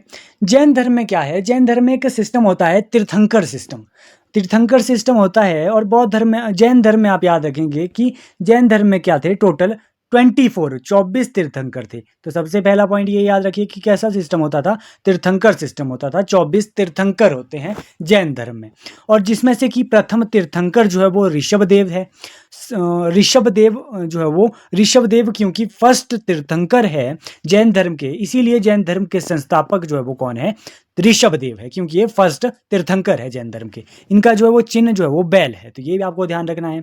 ये सारे तीर्थंकर तो हम याद नहीं रह सकते हैं, कुछ इंपॉर्टेंट याद रख सकते हैं। जैसे 23rd नंबर के तीर्थंकर कौन है? 23rd नंबर के तीर्थंकर है पार्श्वनाथ, जिनका जो है वो प्रतीक क्या है? सांप है। और 24वें तीर्थंकर जो कि मोस्ट इंपॉर्टेंट है वो है महावीर स्वामी जी, जिनके बारे में आज हम पढ़ने वाले हैं, जिनका प्रतीक शेर है और जिन्हें जैन धर्म का वास्तविक संस्थापक माना जाता है या फिर कहा जाता है। कोई एग्जामिनर कंफ्यूज करता है कि आपसे जो है वो संस्थापक की जगह जो है वो वास्तविक संस्थापक पूछा जाएगा, तो आपको जो है महावीर स्वामी वास्तविक संस्थापक टिक करना है। और जो संस्थापक है वो है ऋषभदेव, ये फर्स्ट तीर्थंकर थे। तो आई होप ये तीर्थंकर का कंसेप्ट आपको क्लियर हुआ होगा। कौन सा तीर्थंकर कौन था, तो ये आपको ध्यान में रखना है। नेक्स्ट हम यहाँ पे बात करेंगे महावीर स्वामी जी। महावीर स्वामी जी जो है वो 24वें तीर्थंकर थे, उनके बारे में हम यहाँ पे बात करने वाले हैं। जैसे हमने गौतम बुद्ध की बात की थी, जैसे कि हमने गौतम बुद्ध का सबसे पहले नाम की बात की थी, उसी तरीके से महावीर स्वामी के बचपन का क्या नाम था? वर्धमान था। गौतम बुद्ध के बचपन का क्या नाम था? सिद्धार्थ था। उसी तरीके से वर्धमान जो है वो महावीर स्वामी के बचपन का नाम था। ज्ञान प्राप्ति के बाद जो है वो महावीर स्वामी कैवलिन कहलाए, कैवलिन। उसी तरीके से गौतम बुद्ध क्या कहलाए थे? गौतम बुद्ध जो है वो ज्ञान प्राप्ति के बाद जो है वो क्या कहलाए थे? गौतम बुद्ध कहलाए थे। पहले उनका नाम सिद्धार्थ था, तो ये आपको ध्यान रखना है। जो है वो जन्म कब होता है महावीर स्वामी का? 540 ईसा पूर्व में जन्म होता है। कहाँ पे होता है? कुंडलवन वैशाली में होता है। मृत्यु कब होती है? 4680 बिफोर क्राइस्ट, 468 ईसा पूर्व में पावापुरी बिहार में जो है वो इनकी मृत्यु होती है। जन्म मृत्यु से कई बार क्वेश्चन देखने को मिलता है, याद होना चाहिए आपको। ओके, नेक्स्ट हम बात करते हैं महावीर स्वामी के पिता का क्या नाम था? महावीर स्वामी के पिता का नाम था सिद्धार्थ। सिद्धार्थ आपको याद रखना है पिता का नाम। माता जो है वो त्रिशला थी, पत्नी यशोदा, भाई नंदीवर्धन, पुत्री जो है वो प्रियदर्शनी थी।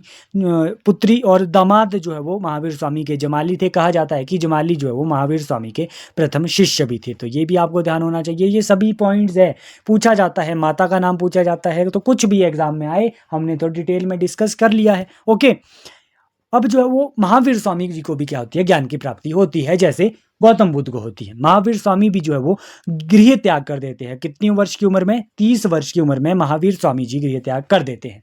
महावीर स्वामी जी को ज्ञान की प्राप्ति कहाँ होती है? जैसे कि गौतम बुद्ध को बोधगया बिहार में होती है, उसी तरीके से महावीर स्वामी जी को भी 42 वर्ष की उम्र में ऋजुपालिका नदी के नीचे, साल वृक्ष के नीचे, जंबिक ग्राम में जो है वो ज्ञान की प्राप्ति होती है। तो ये पॉइंट ध्यान होना चाहिए। उसके बाद ज्ञान प्राप्ति के बाद जैसे गौतम बुद्ध उपदेश देते हैं, उसी तरीके से महावीर स्वामी जी भी उपदेश देते हैं। कहाँ पे सबसे पहला उपदेश देते हैं? राजगृह में देते हैं। और सबसे पहला उपदेश कहा जाता है अपने दामाद, अपने प्रथम शिष्य जमाली को ये प्रथम उपदेश देते हैं। कौन सी भाषा में देते हैं? प्राकृत भाषा में देते हैं। जबकि हमने बौद्ध धर्म में क्या पढ़ा था? पाली भाषा में जो है वो पहला उपदेश गौतम बुद्ध देते हैं। तो कंपेयर जब आप करेंगे इसे बौद्ध धर्म जैन धर्म को, तो आप इजीली ये सभी चीजें जो है वो याद कर लेंगे। नेक्स्ट है अंतिम उपदेश। अंतिम उपदेश जो महावीर स्वामी जी कहाँ देते हैं? पावापुरी में देते हैं, जहाँ पे इनकी मृत्यु हो जाती है। पावापुरी बिहार में ही इनकी मृत्यु होती है। उसी तरीके से हमने गौतम बुद्ध पढ़ा था। गौतम बुद्ध अपना अंतिम उपदेश कुशीनगर यूपी में देते हैं, जहाँ पे उनकी मृत्यु होती है। तो ये आपको ध्यान रखना है।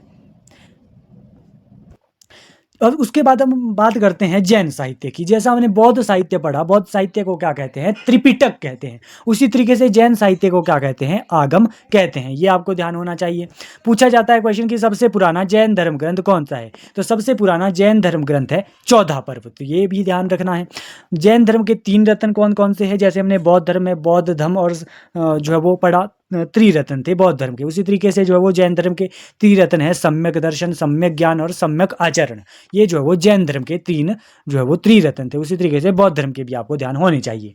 हमने जो है वो बौद्ध धर्म की संगीतियाँ 4 संगीतियाँ पढ़ी। इसी तरीके से जैन संगीतियाँ भी 2 संगीतियाँ होती है। कौन कौन सी? प्रथम संगीति जो है वो पाटलिपुत्र में होती है। आपको याद रखना है, पाटलिपुत्र में होती है प्रथम संगीति। किसकी अध्यक्षता में? स्थूलभद्र की अध्यक्षता में। उसी तरीके से द्वितीय संगीति भी होती है, वल्लभी में होती है गुजरात में। देवद्री क्षमा श्रवण की अध्यक्षता में जो है वो ये संगीति होती है। तो ये सभी संगीतियों से तो मोस्ट इंपॉर्टेंट क्वेश्चन है आते हैं, चाहे वो जैन संगीति हो, बौद्ध संगीति हो, मोस्ट इंपॉर्टेंट क्वेश्चन यहाँ से बनते हैं। क्वेश्चन पूछा जाता है मथुरा कला। मथुरा कला का रिलेशन किस धर्म से है? जैन धर्म से है। ये पॉइंट छोटा सा जो है वो ध्यान रखिए अपने जो है वो दिमाग में। नेक्स्ट कुछ और भी यहाँ से क्वेश्चन बनते हैं, जैन मंदिरों से क्वेश्चन बनते हैं। जैन मंदिर एक है खजुराहो में जैन मंदिर। खजुराहो का जैन मंदिर पूछा जाता है कौन से राज्य में है? तो ये मध्य प्रदेश में है। ये आपको ध्यान होना चाहिए। चंदेल शासक जो है वो निर्माण करते हैं। HP टेट आर्ट्स में कई बार ये क्वेश्चन बना है कि खजुराहो के जैन मंदिर का निर्माण कौन से शासकों द्वारा किया जाता है? तो चंदेल शासकों द्वारा जो है वो जैन मंदिर, खजुराहो के जैन मंदिर का निर्माण किया जाता है।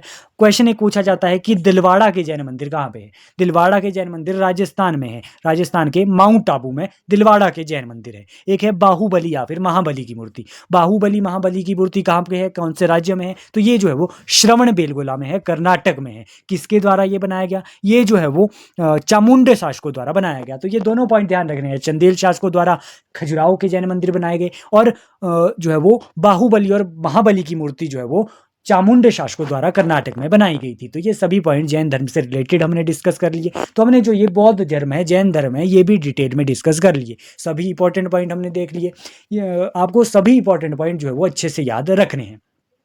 अब मैंने आपको बताया था हम एक most important point, most important concept last में डिस्कस करने वाले हैं, जो कि है प्राचीन साहित्य। यहाँ से तो आप मान के ही चलिए, यहाँ से हर बार क्वेश्चन HP टेट एग्जाम में पूछा जाता है। तो हम जो है वो साहित्यों की बात यहाँ पे कर लेते हैं कि कौन सा साहित्य किसके द्वारा लिखा गया। सबसे पहले है अर्थशास्त्र। अर्थशास्त्र आपको कई बार पूछा जा सकता है कि किसकी रचना है। अर्थशास्त्र जो है वो चाणक्य के द्वारा लिखा गया है। चाणक्य को जो है वो कौटिल्य, विष्णुगुप्त भी कहा जाता है। चाणक्य की बात आगे करेंगे जब हम प्राचीन राजवंश को पढ़ रहे होंगे, प्राचीन इतिहास को पढ़ रहे होंगे। ओके, अर्थशास्त्र किसने लिखी? चाणक्य ने लिखी। उसी तरीके से अष्टाध्यायी पाणिनि की है, ये आपको ध्यान रखना है। राजतरंगिणी हमने जो है वो फर्स्ट पार्ट में किया था। राजतरंगिणी भारत की प्रथम ऐतिहासिक बुक है, कलहण के द्वारा लिखी गई है, जिसमें कश्मीर के राजाओं का इतिहास है, आपको ध्यान होगा। ओके, मुद्रा राक्षस विशाखदत्त की है, ये भी ध्यान रखना है। कालिदास की कई बार जो है वो बहुत सारी बुक्स है वो पूछी जाती है एग्जाम में। कालिदास की मेघदूतम याद रखना है, रघुवंशम, कुमार संभवम, अभिज्ञान, शकुंतलम, ये सभी कौन किसकी बुक है? कालिदास की, ये जो है वो रचनाएं हैं, साहित्य है। ओके, उसके बाद महाभारत रामायण कई बार पूछा जा सकता है, आपको पता होगा। महाभारत जो है वो वाल्मीकि द्वारा लिखा गया, महाभारत जो है वो वेदव्यास जी के द्वारा लिखा गया।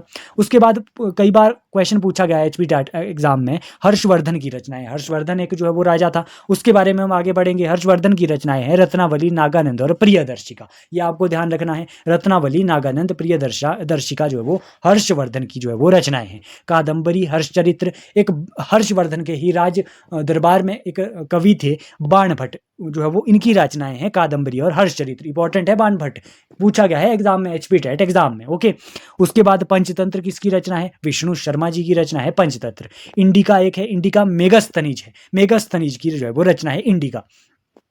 मेगास्थनीज कौन था? मेगास्थनीज एक सेल्यूकस निकेटर का राजदूत था, चंद्रगुप्त मौर्य के दरबार में आया था। जब हम मौर्य वंश को पढ़ रहे होंगे तब मैं आपसे ये क्वेश्चन पूछूंगा कि मेगास्थनीज जो है वो मेगास्थनीज की रचना कौन सी है? इंडिका जो है वो मेगास्थनीज जो है वो लिखते हैं, जिसमें मौर्य वंश की जानकारी जो है वो होती है इंडिका में। ओके, शाहनामा जो है वो फिरदौसी के द्वारा लिखी गई थी।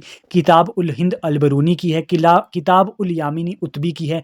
चरक संहिता चरक के द्वारा लिखी गई। रस रत्नाकर नागार्जुन के द्वारा लिखी गई। तो ये सब कुछ इंपॉर्टेंट रचनाएं हैं जो आपको ध्यान होनी ही चाहिए, मोस्ट इंपॉर्टेंट ही मैंने यहाँ पे आपके लिए लिखी है। ये सभी आपको याद रखनी ही रखनी है, ये तो मोस्ट इंपॉर्टेंट जो है वो हमने जो है वो डिस्कस कर ली। तो ये हमने जो है वो आज प्रोटो हिस्टोरिक पीरियड को कंप्लीट किया, जिसमें हमने सिंधु घाटी सभ्यता, वैदिक सभ्यता के बारे में जाना। उसके बाद हमने बौद्ध धर्म और जैन धर्मों के बारे में भी जाना, और प्राचीन साहित्य को भी जो है वो हमने जो है वो डिस्कस कर लिया। तो ये जो है वो आज की वीडियो थी, थोड़ी जो है वो लंबी ये वीडियो हो गई है, लेकिन आप जो है वो आपके लिए मोस्ट इंपॉर्टेंट होगी, आपके लिए बहुत हेल्पफुल ये होने वाली है। तो हमने जो है वो सभी यहाँ पे इंपॉर्टेंट पॉइंट जो है वो डिस्कस कर लिए हैं। अगर आपने पार्ट 1 नहीं देखा है उसे भी जाके देख ले। पार्ट 2 ये जो है वो हो गया है, तो यहाँ पे जो है वो मोस्ट इंपॉर्टेंट है। तो जो ये ऐसी जो ये वीडियोस है, ये आपको जो है वो प्राचीन जो है वो ये जो हमने आद्य ऐतिहासिक काल है पूरा जो है वो इस वीडियो में कवर कर लिया है। तो ऐसी वीडियो देखने के लिए आप क्या कीजिए, टुडे जीके के चैनल को लाइक कीजिए, ज़्यादा से ज़्यादा शेयर कीजिए, ताकि आपको जो है वो ऐसी ही वीडियो जो है वो सब्सक्राइब आप चैनल को कीजिए, ताकि आपको जो है वो ऐसी वीडियो मिल सके। थैंक यू सो मच, मिलते हैं ऐसी वीडियो के साथ। आप जो है वो अपना जो है वो रिवीजन करते रहिए, प्रैक्टिस करते रहिए, और जो है वो अच्छे से अपनी प्रिपरेशन कीजिए। थैंक यू सो मच, मिलते हैं नेक्स्ट वीडियो के साथ।